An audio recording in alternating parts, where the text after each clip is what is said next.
ሻውን ሂጂ። ልጁ ግን የኔ ነው። እሺ እንደውም አልሄድም። በቃ ለምን ሄዳለሁ? ለምን ቀረሽ ታዲያ? ከፈለግሽ ሂጂ ነው ወይስ ልጁ የኔ ስለሆነ ነው የምትቀሪው? በሁለት ትሪ መብላት እንዴት ይቻልሻል? እኔ አሁን እያመመኝ ነው። ጥያቄ አታብዛብኝ። ሁሌ ማምለጫ ትፈልጊያለሽ። ይህ ህመም ደግሞ ጥሩ ነው እንጂ አንቺ በሰጠሽኝ ቤት ላይ ፈልሰስ ብዬ መኖር ነው የምፈልገው።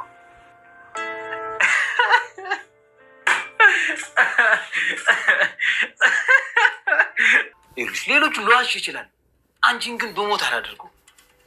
እንዴት ቻልክበት ግን? መውለድሳችን ልጁ የኔ ነው ማለት ማነው ደግሞ የኔ ያለው? ሚራመኝ እውነቴን ነው። በሆድሽ ያልሽው ልጅ የኔ ነው። በጣም አስመሳይ። ሮቤል ልጅ መውለድ አይችልም። ምን? እሱንም ታውቂ ነበር? ቶሎ እንድንጋባ ፈልጋለሁ። እውነትሽን ነው ሏና?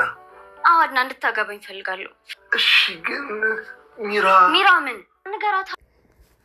አድናን አሁን ላይ ልጁ የሱ እንደሆነ እርግጠኛ ሆኖ ነበረ ሚራንም ሲናገራት የቆየው። ሚራ ሻንጣዋንም ይዛ ከዚህ መራቅ አለብኝ፣ አሁን ላይ ልጁ ያንተ አይደለም፣ በቃ ተወኝ ልውጣ ነበረ ያለችው።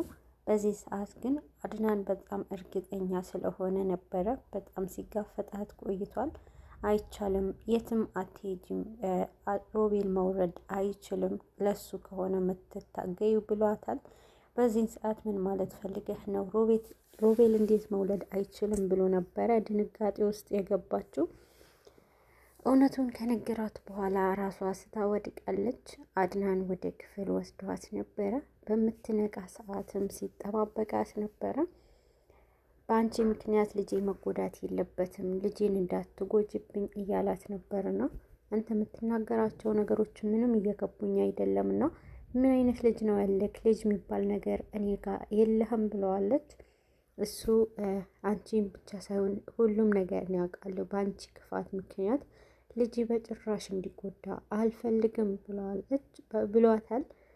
ሮቤል አሁን ላይ ሚራ እሄዳለሁ ብላው ስለነበረ በጣም ደስተኛ ሆኖ ነበርና ካርታውን አውጥቶ እያየ በጣም በደስታ አሁን ላይ ሚራም ሄዳልኛለችና በቃ በጣም ደስተኛ እንሆናለን። ሚራ በገዛችልኝ ቤት ሉሃናን አግብቼ ፈልሰስ ብቻ ነው ምለው እያለ ነበረና በዚህን ሰዓት ግን ሚራ አሁን ላይ የሄደች መስሎት ነበርና በዚህ መሀል ግን ከሚራን ጋር እልህ ውስጥ መጋባት አይገባኝም ብለዋል። ሉሃና አሁን ላይ እሺ እንድትለኝ ብቻ እሷን ማሳመን አለብኝ ብለዋል ሮቤል። በጣም እየተደሳሰተ ነበረ።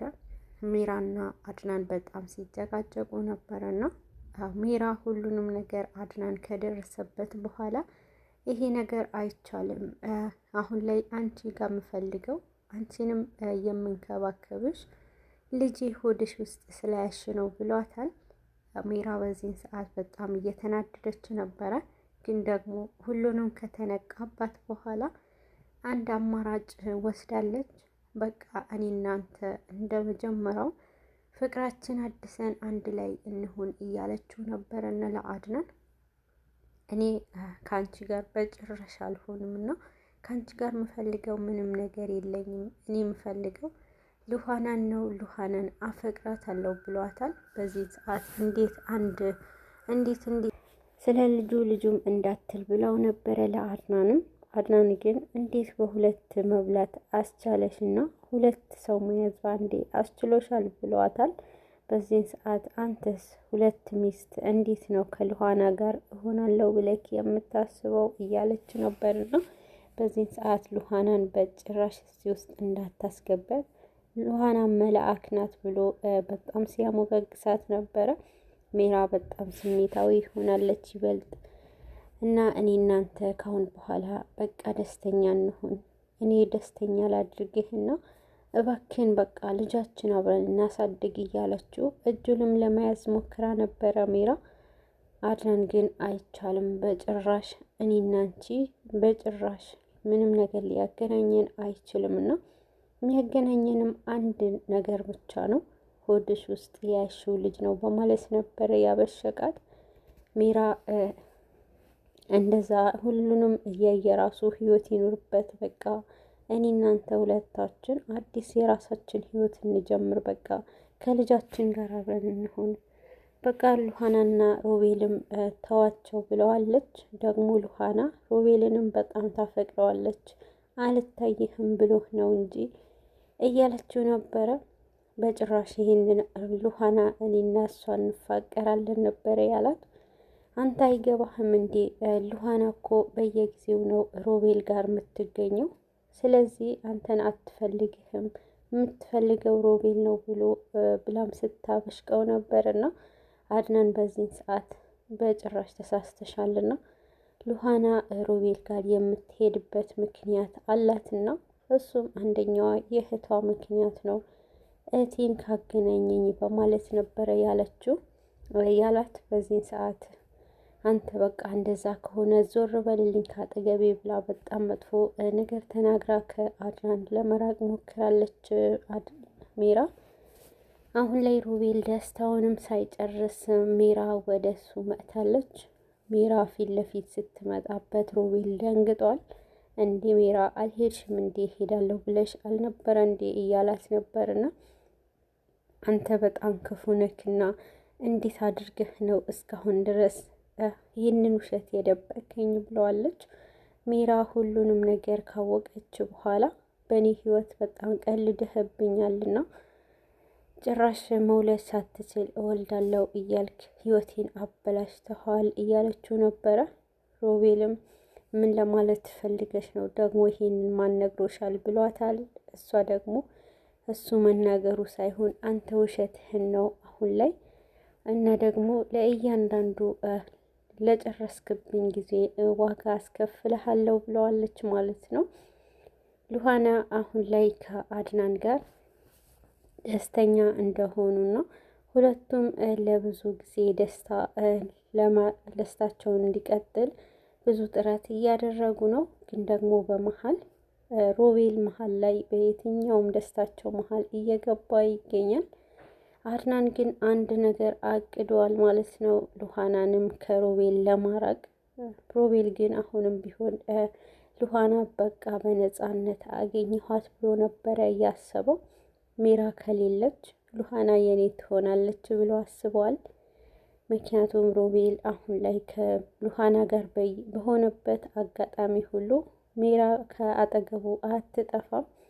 በየትኛውም ሁኔታ ገብታ ሉሃናንም ምንም እንዲያይና ሉሃናንም እንዲያስደስታት አትፈልግም።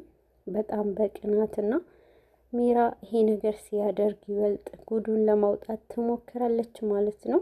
አድናን አሁን ላይ የሮቤልንም አፋጦታልና ሮቤል አሁን ላይ ስለ ሳራ ያለውንም ነገር ጠይቆታልና ስለ ሳራ ምን ታውቃለህና ለምንድን ነው የምታውቀው ነገር ማትናገረው ብሎታል።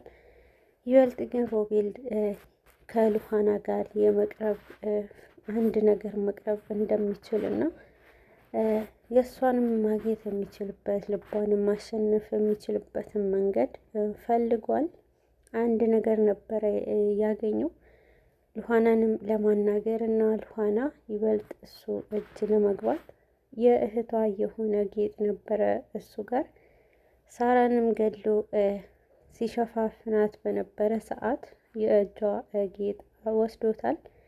ይህንን ጌጥ ከሰጠኋት ግን እሷ ይበልጥ ለእኔ መጥፎ ነገር ልታስብብኝ ትችላለች፣ ጌጡ አደጋ ላይ ሊጥለኝ ይችላል ብሏል ሮቤል።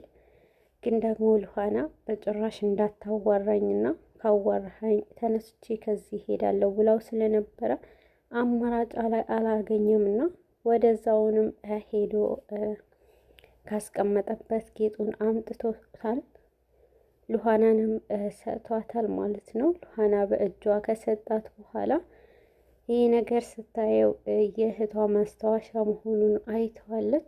እንዴት ልታገኘው ትችላለህ? እችልሃል ብለው ነበርና ሮቤል እንደተለመደው ዋሽተዋታል። ጌጡ እኔ ጋር ተቀምጦ ነበርና እናም እሷ የምትፈልገውን ብር ሰጥቼ ጌጡ እኔ ጋር አስቀምጨዋለሁና እና ደግሞ ይሄንን ምናልባት በፈለገችው ሰዓት እንድትወስደው ብዬ ነው ብሎ ውሸቱን ቀጥሎባታል።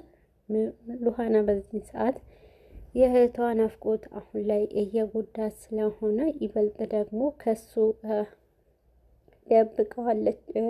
የደበቀውን ተቀብላ ደስተኛ እንደሆነች እያመሰገነችው ነበርና ተነስታ ስታቅፈው ሉሃና አመሰግናለሁ እያለችው ነበረ። ሮቤልም የሚፈልገው ይሄ ስለነበረ አሁን ላይ የራሱ ጣጣ እንደሚያመጣበትም እያወቀ ይበልጥ ግን ለጊዜያዊ ደስታውን ጌጡ ምን ያህል ዋጋ እንደሚያመጣበት መጥፎ ነገር እንዲያመጣበትም ካወቀ በኋላ ነበረ እጇ ላይ ያሰረላት።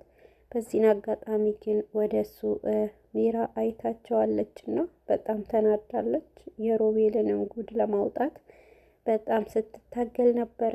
አንተ ግን ምን አይነት አስመሳይ ነክና አንቺኛዋ ደግሞ ምንድን ነው የምታደርጊው? ከዛ ወደዚህ ከዚህ ደግሞ ወደዛ ትያለሽ፣ ከሁለቱም ወንዶች ጋር ምን ታደርጊያለሽ? እያለች ሉሃናንም እያበሸቀች ዝቅ ስታደርጋት ነበረና በዚህን ሰዓት ሜራንም እንደምታስቢው አይደለም ብላት ነበረ። ሮቤል ግን ሉሃናን ምንም እንዳትያት ካሁን በኋላ ዝም በይ ብለዋት ነበረ። እናንተስ ምንድን ነው የምታደርገው? ለዚህ ነው እያለች ሜራ በጣም ስታፋጠው ነበረ። እመኚኝ አለቅሽም፣ ተያት ሉሃናን ከነካሻት እያለ ታዲያ እሱማ አውቃለሁ እኮ ገዳይ ነክ እያለችው ነበርና በዚህ ሰዓት ሮቤል በጣም ተበሳጭተዋል ማለት ነው። ንዴት ውስጥ ገብተዋል የሮቤልና